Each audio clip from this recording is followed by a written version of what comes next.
बुलाई वाली राजेंद्र बाला घोष बंग महिला। पात्र वंशीधर वंशीधर की पत्नी जानकी देई की छोटी बहन सीता। वंशीधर का मित्र नवल किशोर की पत्नी। कहानी की शुरुआत काशी के दशाश्वमेध घाट से शुरू होकर इलाहाबाद में खत्म होती है। सीता 10 वर्ष की बालिका थी। दुलाई वाली ईस्वी सन 1907 में सरस्वती पत्रिका में प्रकाशित चंद्रदेव से मेरी बातें। राजेंद्र बाला घोष बंग महिला। चंद्रदेव से मेरी बातें कहानी पहले निबंध के रूप में ईस्वी सन 1904 में सरस्वती पत्रिका में प्रकाशित हुई थी। यह कहानी पत्रात्मक शैली में लिखी पहली कहानी है। इस कहानी पर शिव शंभू के चिट्ठे निबंध का प्रभाव देखा जा सकता है। बंग महिला ने इस कहानी में अर्थनीति और राजनीति को केंद्र में रखकर तत्कालीन वायसरॉय लॉर्ड कर्जन और उसकी व्यवस्था पर व्यंग्य किया है। पदोन्नति के लिए सिफारिश और चाटुकारिता का वर्णन किया गया है। इस कहानी में लेखिका संवादात्मक शैली में चंद्रदेव से बातें करती है। माधवराव सप्रे, एक टोकरी भर मिट्टी। पात्र बुढ़िया, पोती, जमींदार। ईस्वी सन 1901 छत्तीसगढ़ मित्र पत्रिका में प्रकाशित। यह कहानी वर्ग भेद पर आधारित है। इसमें एक गरीब के शोषण का चित्रण है। इस कहानी में अहंकार और स्वार्थ का चित्रण जमींदार के रूप में किया गया है। एक गरीब बुजुर्ग महिला द्वारा जमींदार का हृदय परिवर्तन होता है। पात्र जमींदार, अनाथ विधवा, जमींदार का वकील और विधवा की पोती। सुभद्रा कुमारी चौहान, राही, 1947 में प्रकाशन। पात्र चोरी की दोषी राही, स्वतंत्रता सेनानी अनीता। कहानी में सुभद्रा जी ने गरीबों की पीड़ा का वर्णन किया है। इस कहानी में उन्होंने भूख के लिए चोरी करने की मजबूरी पर प्रकाश डाला है। इस कहानी में उन्होंने सत्याग्रहियों में शामिल सत्ता के लोलुप व्यक्तियों पर व्यंग्य किया है। लेखिका ने इस कहानी में गरीबों के कष्ट निवारण को ही सच्ची देशभक्ति माना है। सुभद्रा जी के लिए मानवता ही सबसे बड़ा धर्म था। पात्र राही, एक गरीब औरत जिसे चोरी के जुर्म में कैद किया जाता है।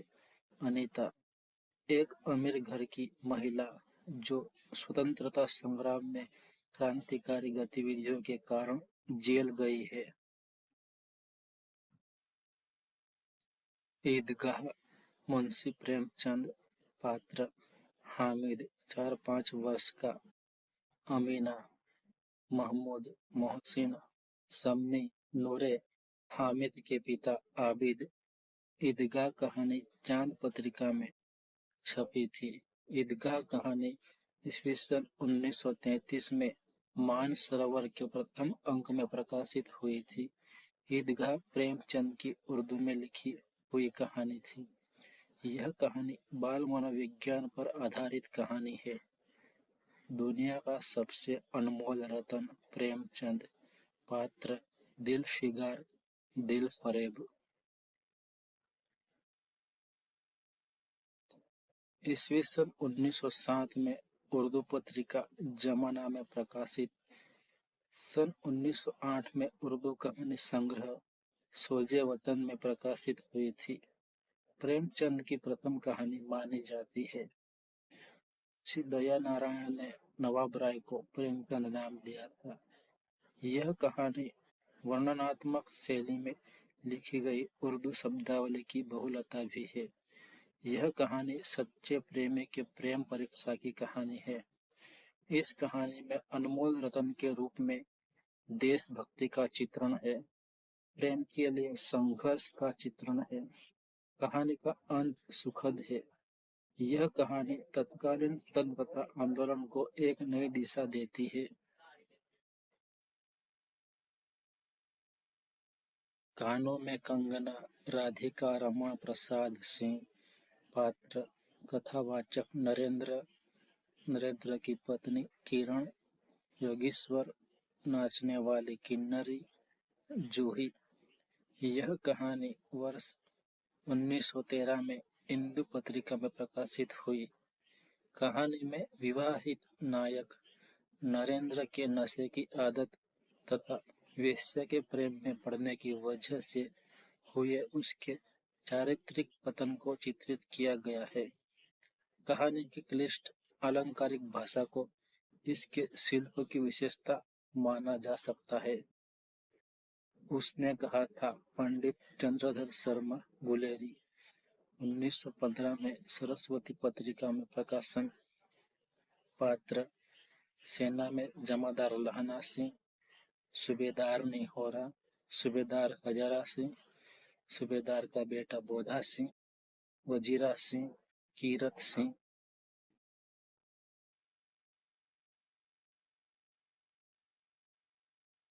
यह कहानी एक आदर्श प्रेम और देशभक्ति की कहानी है। यह कहानी आचार्य महावीर प्रसाद द्विवेदी जी द्वारा संपादित सरस्वती पत्रिका में जून 1915 में प्रकाशित हुई थी। इस कहानी को आज भी शिल्प एवं विषय वस्तु की दृष्टि से मेल का पत्थर माना जाता है। गुलेरी जी के इस कहानी का पृष्ठभूमि प्रथम विश्व युद्ध 1914-1918 का है। लहना सिंह के आत्म बलिदान की कहानी है। यह कहानी 5 भागों में है। आकाशदीप जयशंकर प्रसाद कहानी संग्रह 1929 में प्रकाशित। पात्र चंपा, बुधगुप्त। आकाशदीप एक रोमांटिक प्रणय प्रधान कहानी है। जयशंकर प्रसाद आकाशदीप कहानी के माध्यम से कर्तव्य पथ पर हमेशा आगे बढ़ते रहने का संदेश देते हैं। अपनी संस्कृति और परंपरा के लिए प्रेम का बलिदान देना कहानी के उद्देश्य को दर्शाता है। इस कहानी के 2 भाग हैं। प्रथम भाग समुद्र में पोत पर और दूसरा भाग 5 वर्ष बाद चंपा द्वीप पर घटित होता है। नायिका चंपा कर्तव्य के आगे अपने प्रेम का बलिदान कर देती है। नारी के त्याग और कल्याण की भावना इस कहानी में दिखाई देती है। आकाशदीप कहानी की शुरुआत 2 बंदी चंपा और बुधगुप्त को बंधन से आजाद करवाने से शुरू होती है।